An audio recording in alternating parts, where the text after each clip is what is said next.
and you are. We are Citizen Outbreak. Welcome to the podcast.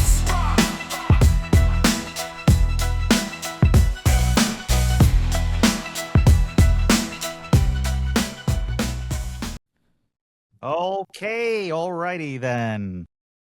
Matthew. Am I frozen? Oh. No, you're not frozen. Oh, but for a you know second. what? I am frozen. You know why I'm frozen, Matthew? Because it's freaking brick cold in New York right now. It is. It's cold. And you know what the worst part is? 2 days ago, it was like 18 degrees, and it felt warmer than it was today. And today it was 41 degrees. You know, I have that thing in my, like, you know, you in your system where it just feels kind of like brittle, you know? Like, yeah. Your body starts to hurt. Your bone chilling cold, you know? It's yeah. You know, they keep, I'll tell you, they keep, I got a buddy of mine, it's like a funny thing between us, you know, he lives in Dallas, and in the summertime he'll send me, like, you know, or rather in August he started sending me, you know, coldest winter on record predicted for this year. So then he sends me every time there's anything on Instagram about, like, you know, threats of snow or anything wherever I am, he'll send me this shit, right? So I always see, and there's you know, he does it too, it's a joke now, but it's like, because I call him like, you're the good news guy, and yeah, I saw we're supposed to get snow. It says like 14, like maybe, you know, on that's Sunday. Is it on Sunday? Because I saw something. What? It says, Let me tell you something, because it got a whole cover. Like, you know, 1990 blizzard of '96, Boychuk. You know, I was on school break, Christmas break, and the blizzard of '96 happened, and we get an extra week off. There were people skiing up and down 3rd Avenue. Are you there? I'm here. Oh, I thought you were frozen, but No, I'm listening.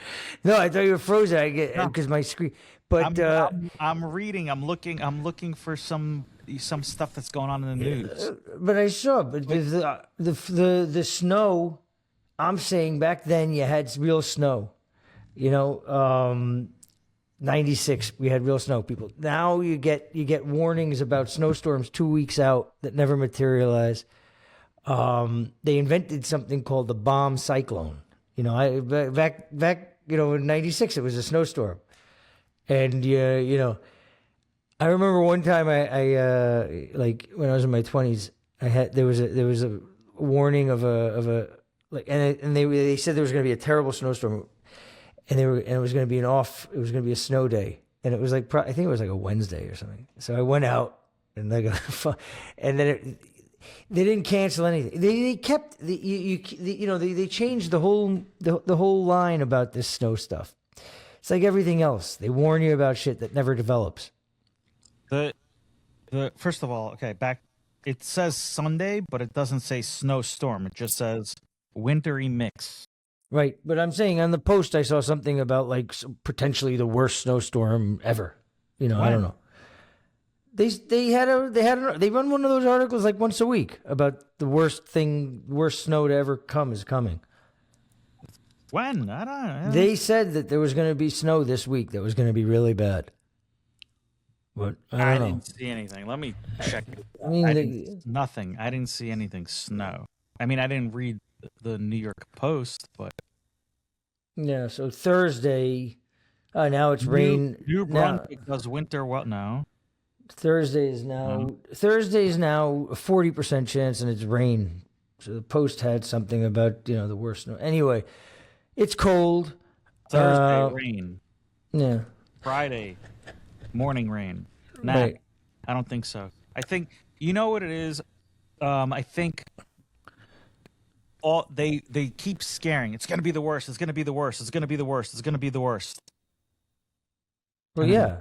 Same thing with the hurricane season. That's my point. This was going to be this past year was going to be the worst hurricane season ever, and it was a dud. Yeah, I don't think our weather people know shit. I think that they talk to us a lot about these different things. Who knows? Like, I don't necessarily. I don't think they know shit. I don't think they know shit either. They have these models coming and the snow this and the snow this, and then when it doesn't happen, You know what's interesting? When did they start telling the weather? I want to ask that. what You was know? that? What was that movie with what's his name? What's his name? He was the weatherman, and Nicolas Cage. Nicolas Cage, yeah, and he That's threw- actually that's a good movie. It's And a his good and his movie. dad's Michael Caine. yeah, and he's like, "You suck, weatherman," and they would. He's always the weatherman has the best job. You could be wrong, you could be Well, right, It's, but you still got a job. Political pundits are the 30% same. chance of rain. Somewhere, maybe there's there's rain somewhere, but Well, 30% covered. well, let me tell you something. So I just looked this up quick, okay? And I'm painting with a big brush. But in the radio era, they started telling the weather in they started doing the weather on daily public service in the 1920s to 1930s, right? They were short forecasts, storm alerts, blah blah blah blah blah. The weather report. In the 1950s, TV, visual maps, radars. Okay, radar. Bullshit. Okay, I'd like to go back and know their accuracy. This is it has to have started out as a total con. We're gonna tell them the weather in the 1930s. They're gonna tell us the weather. I mean, how are they gonna? Especially on radio, that's even easier. When you're listening on radio, you know they could say anything. They're wrong all the time with They're the weather. wrong. They're wrong all the time. You know how I know if it's going to snow in New York? I look out and you see the pink sky, Yeah, or you smell it. or you smell. But normally, Well, you look out and and- it's like a pink Yeah. sky, and then that means it's going to snow. No, you but get that breeze, and then it's cold, and you look, and it's the pink sky. People know what I'm talking about. That live in New York, that pink sky. They did a few things right with the weather. So they started telling us the weather. Then they made it super complicated, right? So you go on your phone. It's not even any longer like tomorrow's going to be rain and it's going to be 40. Now it's like tomorrow's going to be 40, but it's going to feel like 27. It's going to be windy, but the air quality is going to be 12. And they don't know shit. I'm willing to bet. I mean, and like you said, I mean they're wrong. But they got to be wrong more than they're right. You remember the movie Perfect Storm with George Clooney? Yes. Remember they made a hero out of Shooter McGavin? It's the perfect storm. Like he's looking at these satellites. Oh, it's the perfect storm. I mean, I don't buy any of it. I think it's all bullshit. I think it's bullshit. I like, and you should go. The founder of you bit off a little bit more than you could chew. The founder of the Weather Channel. Have you ever seen that guy be interviewed? No. Oh, he's amazing. I'll send it to you. He's funny. It's a funny interview with him and the fat guy from CNN. Oh, really? No. Yeah, I'll send it to you. The weatherman. The weatherman. If I ever came back in another life, I'd want to be a weatherman. Never wrong. You know who is wrong? Oh, Miami. Hmm.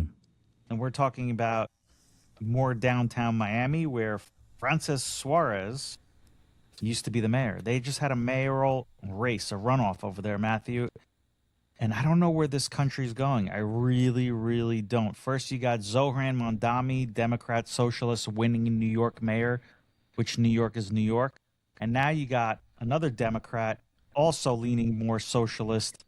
Eileen Higgins beats out Emilio Gonzalez. She's the first ever woman and the first Democrat in 30 years. Last time they had a Democrat was in 1998. Did you ever go to Miami in 1998 to like in the 90s time period? It was disgusting. It was gross. Good. So Miami has like 6 mayors or something, right? How many mayors do they have? I don't even. They have a lot of mayors. This is like the Brickell area, like that, like downtown-ish area. Yeah. But It's not good. Suarez, It's not. Suarez, let me tell you something. I think his father was also mayor before, and he was a great mayor. He is the one who Yeah, everybody likes Suarez. Took it by the horns. He made Miami the Bitcoin capital. Remember that? Mm-hmm. He brought all the tech companies over there. He reached out to Elon Musk and said, hey, what are we going to do? He put together this conference, the business conference that they just had with all these huge names that come in, and it's become like really Miami's become like a business center for banking, finance, tech, Bitcoin, crypto, everything is happening down there now. And it's thanks to Francis Suarez. He made it happen. He took the reins and he ran with it, and he got everybody, and he's willing to talk to people, he's willing to make ideas, and his term was up. And the GOP, the Republicans, could not hold on to win. And Eileen Higgins, I don't know much about her, but I know that she ran on a similar platform as Zohran Mamdani, and that is the affordability. That's the key word, Matthew. If you notice in these elections lately, it's been affordability. Even when President Donald Trump was running, his whole speech was affordability. Zohran Mamdani, affordability. Eileen Higgins, affordability. That, and let me tell you something, come the midterms, that's what the Democrats are going to run on. That's their key, because I've been hearing them speak, and the word is affordability. Before, it was to save democracy. That was the buzzword, to save democracy. And now the buzzword is affordability, because things are expensive. It is expensive. Prices have gone up. Yeah, it's a con affordability, and it's a con. I think it is a con affordability. You can put affordability there with fair share, right? They've been saying that since I ever turned on a TV. Politicians saying, the left, you have to pay your fair share, affordability, affordable housing. These things, these are total cons. Anybody, fair share, affordable housing makes things more unaffordable, right? Because their solves to bring about affordability are always more taxes, more regulation, more government, which, there was a great thing that went around. I sent it to you. That guy that said, plasma TVs used to cost $35,000. Now today you get one for $800. You want to know why? Because government never tried to make plasma TVs affordable. So where the solution is always, government's going to come help you bring affordability, it's going to do the opposite. Right. We saw that with healthcare. It's no, exactly. I mean, look, it's just the reality, because in order to sling the bullshit that they do about affordability, you have to assume that top line of revenue stays the same. We both know that doesn't happen. The more costs you put under, the more you're pressured as the business owner to raise prices to meet those costs. And then people are pressured out of the cost. And prices are already rising because of the inflation. And that's government doing it to us too, because they just keep printing money. Right. I mean, big government is always, it always ends up screwing the people that they're talking about, that they're able to con into, helping. Affordability, get government out. Things will become more affordable. And right now, Miami, everything's getting more expensive in Miami. It is more expensive. I think the rents went up by like 35-40% since COVID. Oh, and yeah. Actually, I think that's probably more, because I see properties that used to cost a couple $100,000 now or a couple million. Yeah, look, I think there's a pendulum swing. I mean, I don't know. Miami. I guess Miami always thought about a liberal place. You got the liberal Jews. You got like the Upper West Side, and so I always. But you're right. Suarez, I think, was super popular. And Miami, you would think. I know nothing about her. I didn't know anything about her or the guy that running against her, but you'd think that people down there would be, excited. I mean, Miami. Sorry to keep, but Miami is an interesting place because it's got all these positive things going for it, right? Like you talked about, that Suarez had a big hand in, but big challenge there is people don't speak English. Right, but the guy that was running, his name was Emilio Gonzalez. Yeah, I get it. I don't know how. Look, I don't understand how. I don't know enough about why he lost affordability. Let me tell you. Let me. I'm talking about something different, though. I'm just saying Miami's got a real problem because nobody speaks English. The global language of commerce is English, and people there, it's like a separate country. Large part of it, but I don't know if that affected her winning. No, so there's a couple things I think happened. Number one, I think people moved to Miami from up here, New Jersey, Boston, Chicago, to get away from Zoran. Well, this is before Zoran. But I'm saying that those politics, because at the time Miami was affordable, and then prices started, climbing, and it became unaffordable. And that affects the people that you just said don't speak English.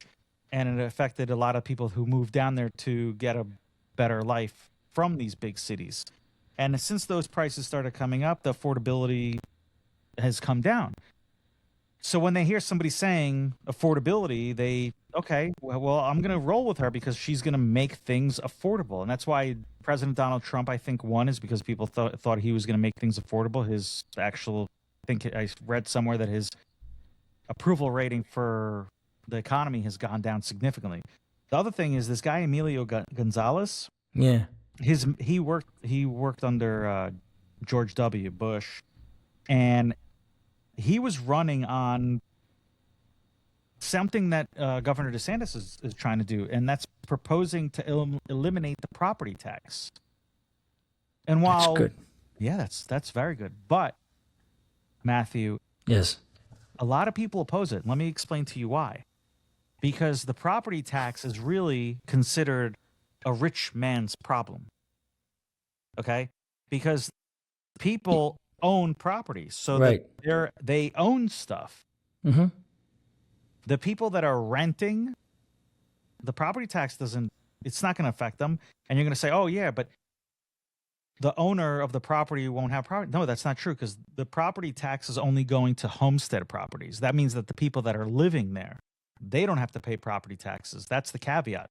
But if you have an income-producing property, an apartment or a single-family home or a multifamily home, they're still going to have to pay property taxes on that. So that rent that those people are paying to live there, that's not coming down. They're not going to get the savings there. Of course not. So a lot of people, they don't buy this shit. They don't like that proposing eliminating property. Why should the rich man not pay property tax, but the renter still has to pay taxes in some form? I mean, you don't pay state income tax in Florida, but you still pay sales tax. Mm-hmm. You still pay some form of tax when you have a vehicle.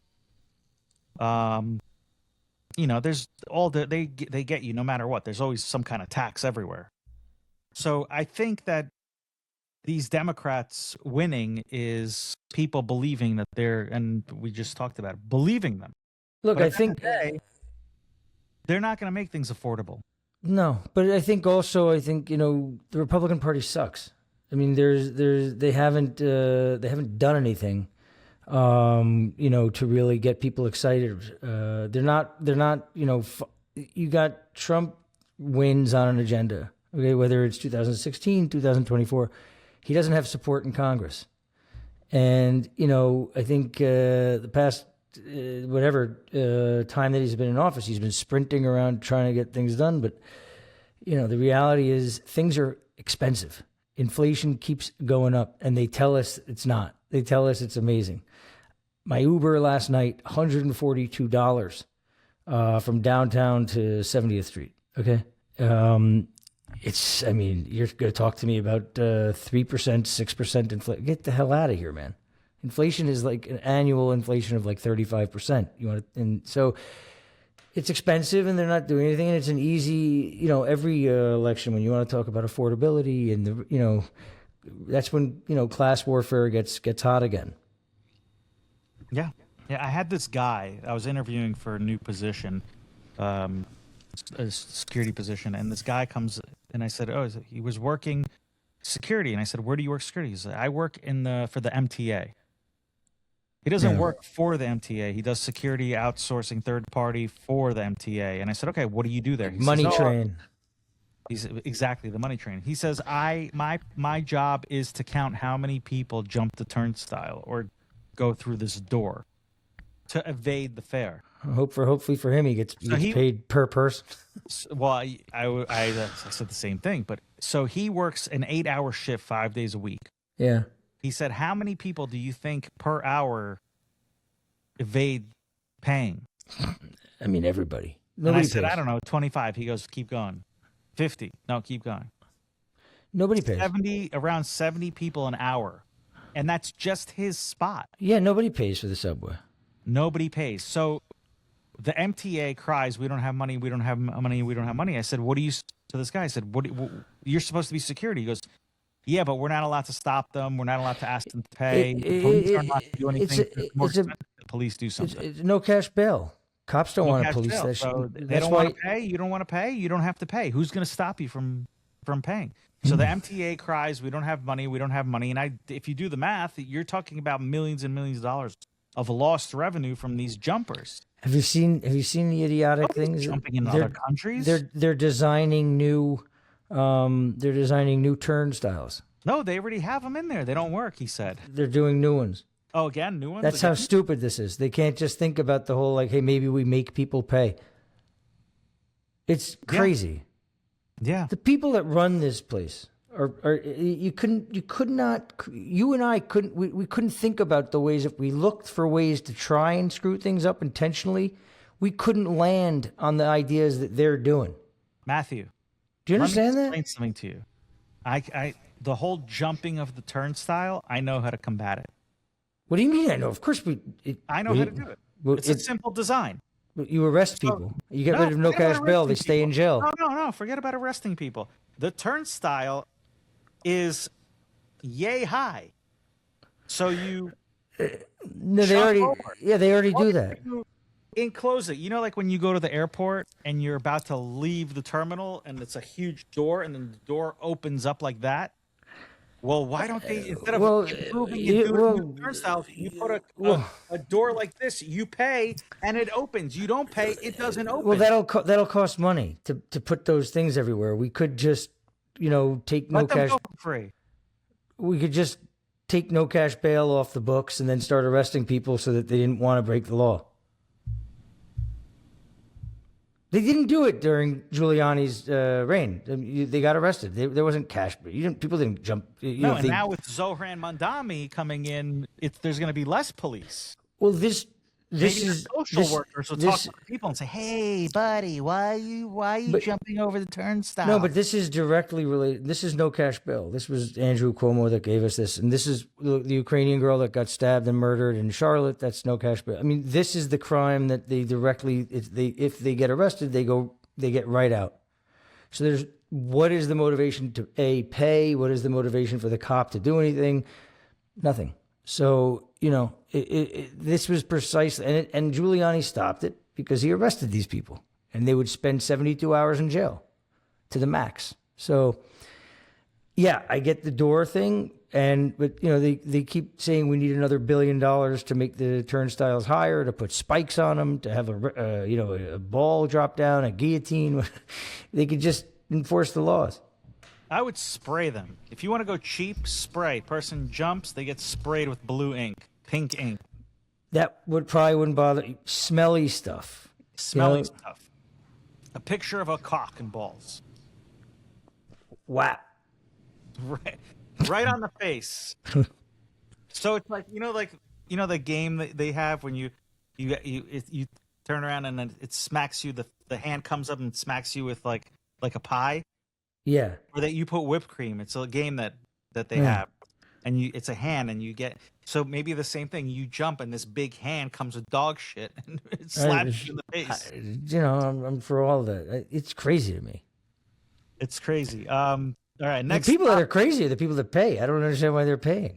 Oh, so the funny thing is, this guy's like, yeah, this Belgium couple comes over, like a family, and they asked where they were paying, and while they were asking where to pay, these people were jumping, and they said, "Is that legal?" And I said, "No, of course it's not. Why don't you stop them?" I can't stop them. I'm not the police security. So he shows them how to pay. They bought one ticket. The guy goes through, and he lets the whole family in. Wait. He's MTA security. Yes, What's his job? to count the people that are jumping. Because he For like a can't do anything Pew else. report? For like a research project? He's literally. What's the point? What's he there for? Security He against can't what? do anything. He told me he got spit at. People push him. People throw punches. He at wears him. like a uniform? Yeah. Like it says MTA security? No, it says something else. Security. Because Does he's he not. have? Does he have doesn't work. Does he have a baton? No, he's got nothing. Flashlight? Nope. No flashlight. Walkie-talkie? You must have a walkie-talkie. No walkie-talkie. Sounds like a pretty good gig. Yeah. 8 hours standing there. Sounds like a pretty good gig. And it's not just him. There's how many subway stations are in New York? Multiply that. I mean, we're spending. And $millions. they all have these security guards. This is like a thing. all- I haven't seen. I haven't seen it. That's the thing. I mean, I don't go in the subway. I haven't been on a subway in a I'm while. not going in the subway. It's disaster. What's Yeah, going no, on I over don't there? Anyway, Miami, what the hell is wrong with you? Anyway, next topic. Another crazy thing. Matthew, did you hear about this story? Frontier Airlines, a flight went into lockdown. Now, I have dogs. What does that and mean? I know that you used to have a dog, and I fly with my dog. One of them. The other one I don't fly with because he screams. He screams. "Rah, rah, rah, rah." Yeah, I've given him. Frenchies are okay to. They don't have the issue with the nose. No. Oh, The one of them, Stella, she's fine. Bulldogs do have an issue. Truffle screams like a little baby. Even if he's on something, he's still so he doesn't fly. But Stella, I pay for the ticket, even though she's an emotional support. I pay for the ticket. She goes in the bag, and she goes underneath. Okay. But Frontier Airlines went on lockdown because somebody smuggled a dog on board that wasn't supposed to have the dog on board. They didn't pay for the ticket. It wasn't an emotional support. It wasn't a service dog. They just didn't want to pay. They took the dog on, and the flight attendants got on the loudspeaker and said, Yeah. "We're not leaving until the person with the dog gets off the plane. Now look around and snitch on your neighbor." Wait. They wanted the other people on the plane to rat out the person with the dog. So the guy they got on, and they didn't they made it past with sneaking the dog on. Right. So they got through to TSA with the dog. That's cool. They got on the plane. What kind of dog was it? I do not know. It's got to be a small dog. It's not truffle. It's not making noise. No, and it's not making noise. And the person is not. It wasn't giving it up. So did they get the dog? I don't know. Let me check it out. I used to fly. With the last dog, it was a bigger dog. It was like 45 pounds, and I like this dog more than I like people. Right? I would fly with the dog everywhere, and I had all the right paperwork or whatever. It's always it always depends on who you get, because even as a service dog, sometimes they'd be like, she has to get down, she can't be on your lap, she can't be on this. But it always depends on who you get with the dogs. And all the airlines are kind of, you fill it out ahead of time. They'll say it doesn't matter when you get there. It's a big mess. Okay, so here's the story. It was a JFK flight. Oh no, this was different. Frontier's cousin Stuart once more. No.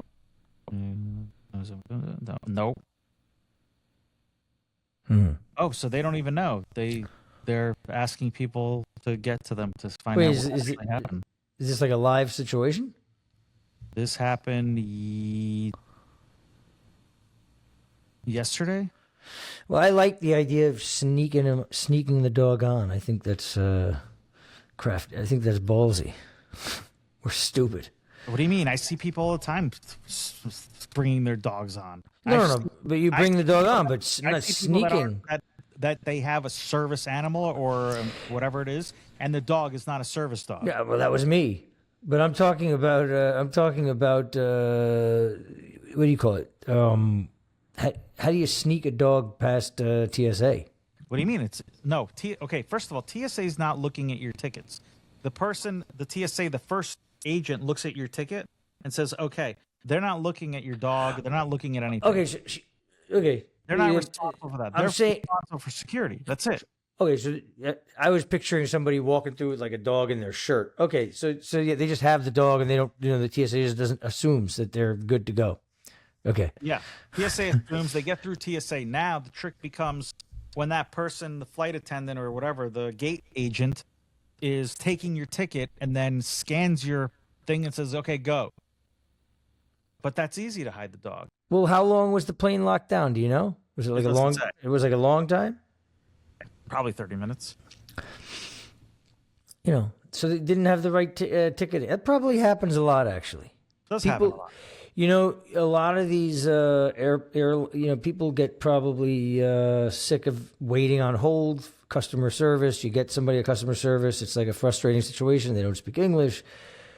You finally get there. I mean, and like I said, it's very inconsistent. Sometimes you get cleared on the online thing. You get there and they say, "Oh, it doesn't work that way." And so, I bet this happens. But I'm surprised they kicked the dog off. Of course. Why would they? Well, it depends on who you get. Because like I'm saying, like there were times I would fly with the dog and I had the paperwork, but some stewardesses would be like, you have to put the dog down.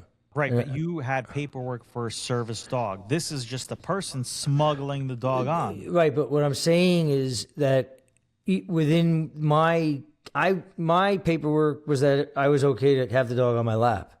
But sometimes the stewardess would be like, you can't. And I'd be like, yes, I can. I have that paperwork. But they'd say, no, you can't. And so, I mean, I'm just saying, there's no consistent, they all have different ideas. And ultimately, it just depends on who you're dealing with. Right. It depends on the. But you're right. That's what everything. If they don't have any paperwork for the dog, like nothing to reference, she's stupid. Whoever did it's stupid. Yeah, for sure. Because all she has to say is it's a service animal. Yeah, because they don't check that on the plane. They check it at the gate. Yeah, I mean, she could just say, hey, "What are you talking about? I booked this." Listen, again, people aren't the smartest people in the world right now. We're not dealing. Customer service takes it's a skill set. Why are you calling customer service about a dog? You go online and I'm classifying it as a customer service issue because in that moment, if you know how to deal with the system that you're facing, you could get out of that. Yeah. The one thing is, there's only a certain amount of dogs allowed on the plane.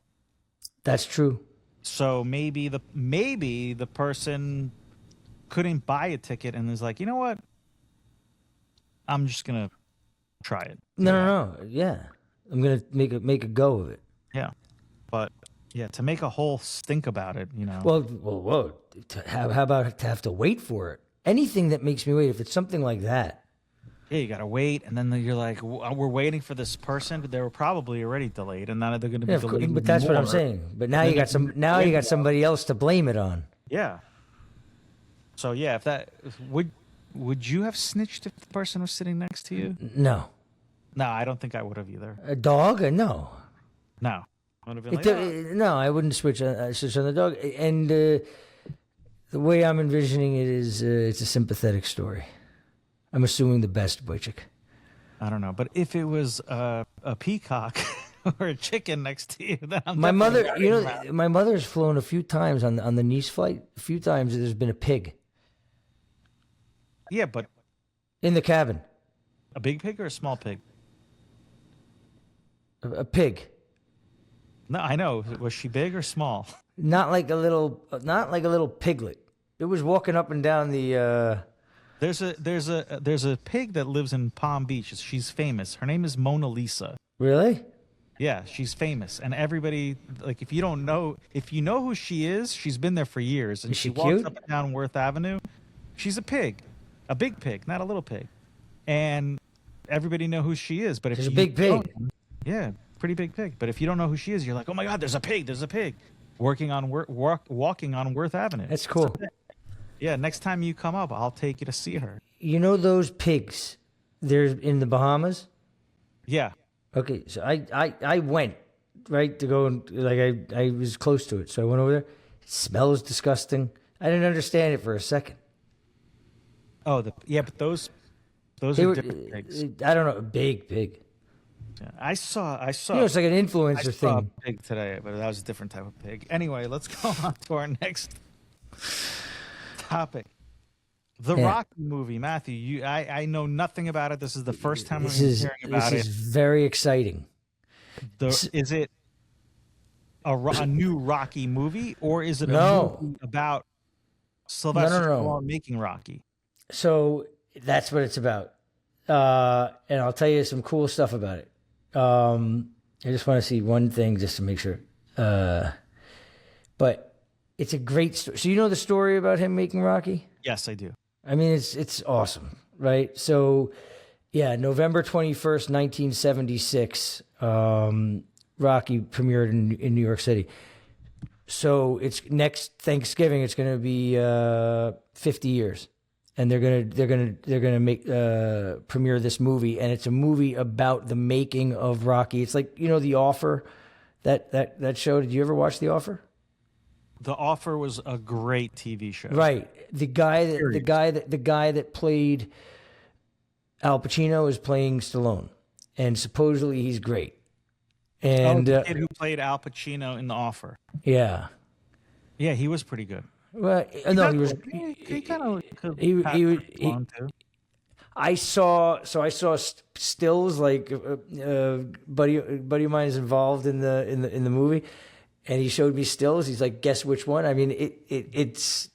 But the story's amazing. Like every time if I'm sitting around and Rocky's on, if I'm ever watching, like, I don't know, it doesn't really work that way anymore. Watching cable, but I love Rocky. I love all the Rockies. Rocky. I think Rocky V gets a bad rap. I think I like Rocky V. Rocky Yeah. 5 was with Tommy Morrison, Tommy Tommy Gunn. Morrison. When- Tommy Morrison died of AIDS, right? Yeah, Um, in real life. yeah, in real life. It's the Sylvester Stallone making of Rocky is a fantastic story. He wrote Right. the script. He had no money. He got an offer to sell it. For big money back then. And huge big money money. compared to Yeah, where big he was, money. you know, for him, huge money Big then. money. Didn't sell it because he wanted to star in it and direct it too. He didn't direct the first. I thought he did. No, the guy that directed, he directed part 2. Oh, two. Okay, so the first one he wrote did- it. So he wanted to star in it. And yeah, and you know about his dog? You know the story about his dog? We just talked about dogs. No, but I know he got a tattoo of a dog on him. So the story is that, like, so he gets offered these things and he's turning them down. He literally has no money, and he's at the liquor store and a guy offers him money for the dog. He takes $25 for his dog and he loves his dog. Okay, in Rocky 2, he's got Butkus. It's like the same thing, same kind of dog. And literally, like a week after he sells the dog for food, he gets an offer that's much less than the one that you talked about in the beginning, right? That he finally is going to take.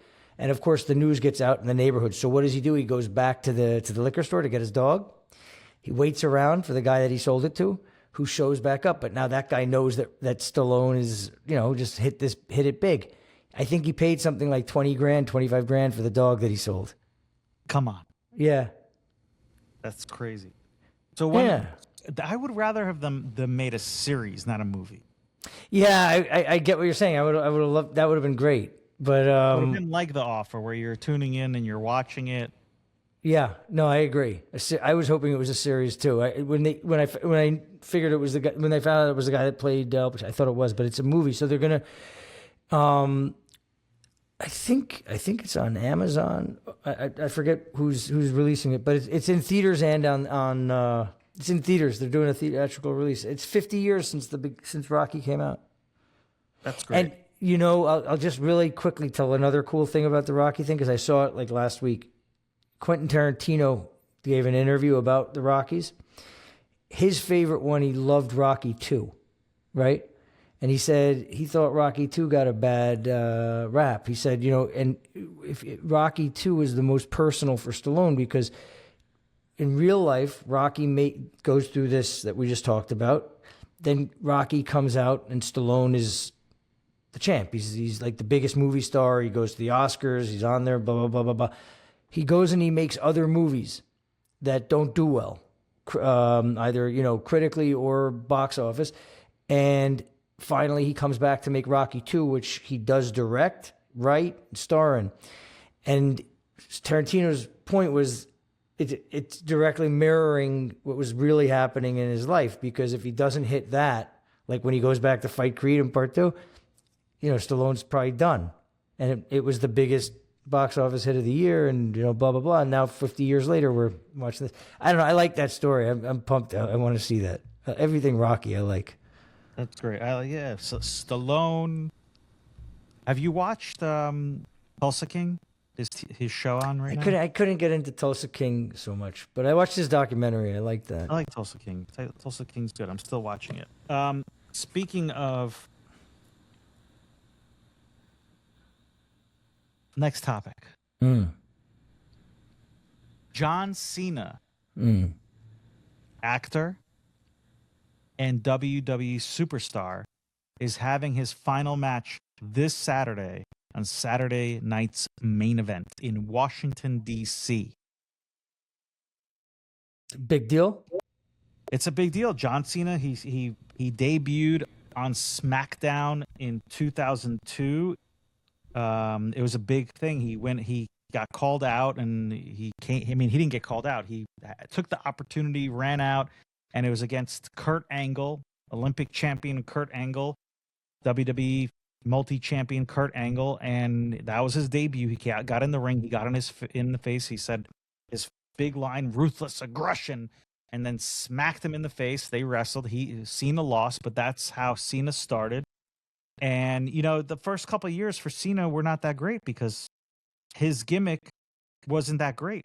Right. First, he wasn't anything. And then Stephanie McMahon, Vince McMahon's daughter, overheard him rapping one day on the tour bus, and she said, "Hey, you can rap. Can you rap something?" And he's like, "Sure." So he could spit it out. Now you look at John Cena, you're like, he's not a rapper, but back then he could rap and he could just off the cuff, just rap. So what was his gimmick? His persona was this guy who comes out onto the ring and he dresses up like a hood and raps, and he would make raps, and that's how he got big, and that's how he became the John Cena that we know today, wearing jorts, a hat.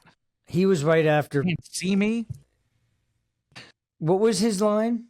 You can't see me. Oh, this thing. Yeah, you can't see me. Yeah, you can't see me. But his thing, he was right after like The Rock and Austin and Triple H. He was the next, right? He was the next generation. Right. He was coming up. No, although he was kind of there when they were there, but he was there. Like when they were already like more so Stone Cold, Steve Austin, when he was leaving, that was when John Cena was coming up. Okay, because I grew up with Hulk and I was obsessed with all the in the 80s.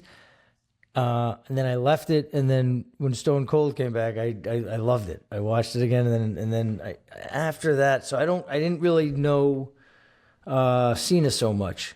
So I think John Cena might be the closest that they have to a Hulk Hogan. Really? Just because of he did a lot with kids. You know, the Make a Wish. I think he had like the #1, like the cool. Guinness Book World So he's a Record. good guy. He's a good guy. I know he's got a real thing for coffee. I saw this whole thing on him with coffee. Coffee, cars, and you know he's the second biggest actor that the WWE turned out. You got The Rock, You know that he was in that movie with the chubby girl Schumer. right? He's good in in a it. lot of movies, and he's got a lot of movies coming out, and he's 48 years Good old. for him. And, you know, he's hanging up the boots. He did a whole. I think this is the most matches he's had in a year this year. I saw a video where he couldn't walk. Looked terrible. Or is that fake?